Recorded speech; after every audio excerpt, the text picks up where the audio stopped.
Há não muito tempo eu postei um vídeo de por que você deve conectar um nêutron no aterramento no quadro de distribuição. Expliquei os motivos de por que é mais eficiente do que deixá-los separados e mostrei os itens da norma que nos permitem fazer essa conexão. Nesse vídeo eu vou explicá-los por que isso é errado e perigoso, inclusive é proibido pela norma. Antes de tudo, precisamos entender basicamente como funciona o chuveiro elétrico. Internamente, o chuveiro tem dois contatos fixos que são interligados por um resistor. É isso mesmo, pessoal, não é resistência. Resistência é uma medida elétrica. Resistor é que é o nome do componente. E dois contatos móveis que atuam conforme o movimento desse diafragma. O cabo que será ligado no nêutron já vem soldado de fábrica em um desses contatos e o da fase no outro. Já o condutor de proteção, que é o terra, passa pela tubulação de entrada de água até a saída de água do chuveiro. Note que nesses dois pontos o fio é propositalmente desencapado, justamente para proteger o usuário de qualquer descarga elétrica, tanto no registro quanto na saída de água. E esse cabo é feito de um material que é menos afetado pela oxidação com a água do que o cobre, porque se fosse de cobre ia oxidar muito rápido em contato com a água. Bom, o método mais usado para fazer essa conexão, infelizmente, é o conector de porcelana. Eu já até condenei o uso dele em outros vídeos, e nesse vídeo mesmo eu volto a falar sobre ele. Mas vamos dar seguimento no entendimento. Com tudo conectado, a água é liberada e faz pressão no diafragma, que é deslocado para cima e fecha os contatos, permitindo a passagem de corrente pelo resistor, que por sua vez aquece e troca calor com a água, deixando ela quente. Basicamente, o funcionamento é esse, é até bem simples. Inclusive, eu tive um professor que até falava que o chuveiro era um equipamento que funcionava com um princípio de curto-circuito controlado. Eu não discordo totalmente dele, até porque os materiais mais comuns usados nos resistores são aço inoxidável e níquel-cromo, que tem baixíssima resistência. Voltando, dependendo do tipo de resistor e do material dele e da resistividade da água, que é bem baixa, principalmente em cidades litorâneas, pode gerar fuga de corrente, que imediatamente é conduzida para o sistema de aterramento e, dependendo da intensidade dessa fuga, pode desarmar o IDR. Claro, caso haja IDR na instalação. Ok, simulamos uma situação de uma residência que tem sistema de aterramento, mas a maioria das residências no Brasil não tem, infelizmente. É aí que surge a ideia de ligar o nêutron com o terra na conexão do chuveiro. E muitos fazem isso não é nem pensando na segurança de forma geral, fazem isso só para evitar o choque no registro, que sim, é eliminado com essa ligação. Mas o risco é muito maior, vocês já vão entender. Suponhamos que essa conexão desse nêutron se rompa. No meu entendimento, esse é o pior cenário. Esse rompimento é muito comum em conectores de porcelana, tá, pessoal? Mais um ponto negativo para ele. Já vi isso acontecer demais. Como vocês sabem, a fase é um condutor energizado e tem como referencial o nêutron. Assim que você libera a água e os contatos se fecham, a tensão da fase vai percorrer o resistor, que tem resistência muito baixa, como acabamos de ver, vai passar pelo cabo azul e, como ele está conectado com terra, vai deixá-lo com tensão, ou seja, energizado.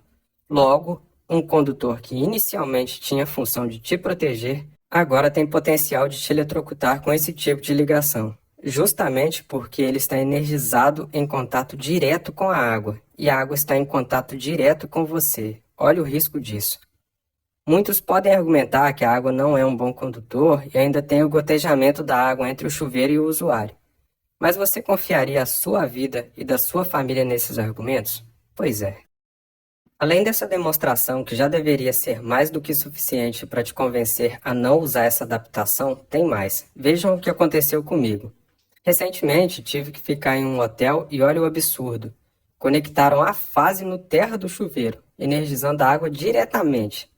Isso só aconteceu por causa do vício.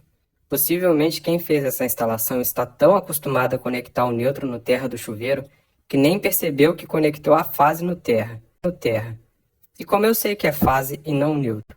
Note que o chuveiro é para uso em 220 e na cidade que eu estava o fornecimento de energia é 127 volts fase neutro e 220 fase-fase. Então não tem jeito, foram usadas as duas fases. E olha o conector de porcelana aí. Quem fez essa instalação até se esforçou e usou o terminal para o parafuso do conector não danificar os filamentos do cabo. Mas além de ter sido mal executado, pois está sobrando cabo desencapado além do terminal, o acabamento da caixinha está solto, deixando a conexão exposta à umidade do banheiro e já está visivelmente oxidado. Enfim, alguns de vocês devem estar se perguntando, ué, mas a norma não permite o uso de um cabo comum ao neutro e ao aterramento? Sim, permite, e é o cabo PEN, proteção mais neutro. Mas a norma deixa claro no item 5436 que esse cabo deve ser separado a partir do ponto da entrada da edificação ou no quadro de distribuição principal, ou seja, lá na alimentação. E isso pode gerar outra dúvida. Por que a norma permite essa conexão no quadro de distribuição e não permite nos circuitos terminais, como chuveiros e tomadas, por exemplo? Não são conexões do mesmo jeito? Sim, são conexões, mas não são do mesmo jeito. Não dá para comparar a estrutura e a robustez de um quadro de distribuição com barramentos que foi projetado para esse tipo de conexão, com uma emenda feita em um conector de chuveiro. E isso é apoiado pela própria norma no item 64341, que diz que o cabo PEN deve ter no mínimo 10 milímetros de seção, e ainda tem uma nota, que diz que essa seção mínima do cabo é definida por razões mecânicas. Resumindo, ligar o neutro no terra do chuveiro é errado e perigoso, e um sistema de aterramento é mais do que necessário, é fundamental, não só para o chuveiro, mas para toda a instalação. E o IDR é essencial para complementar essa segurança, principalmente em circuitos onde o usuário se expõe a locais molhados, que é o caso do chuveiro. Uma curiosidade, o Brasil é o único país no mundo que usa chuveiro elétrico em massa. Inclusive foi invenção de um brasileiro, Francisco Canho, que inventou no início do século passado. É óbvio que existe chuveiro elétrico no restante do mundo, mas são minoria. Lá fora o aquecimento é majoritariamente a gás. Eu acredito que usamos de forma abrangente porque o nosso país é rico em hidrelétricas. E talvez também porque eles não queiram se expor aos riscos de um chuveiro elétrico. Isso até vai uma opinião minha, pessoal. No meu entendimento, todos os chuveiros elétricos fabricados deveriam ter resistor blindado, que é um resistor onde o material condutor não entra em contato direto com a água, aumentando muito a segurança. E aumenta também a vida útil desse resistor. Pode ter certeza que um chuveiro blindado dura muito mais do que um chuveiro com resistência normal. Bom, espero que tenham entendido e não confundam o aterramento TNS do quadro de distribuição com essas adaptações perigosas de ligar o neutro e o aterramento do chuveiro.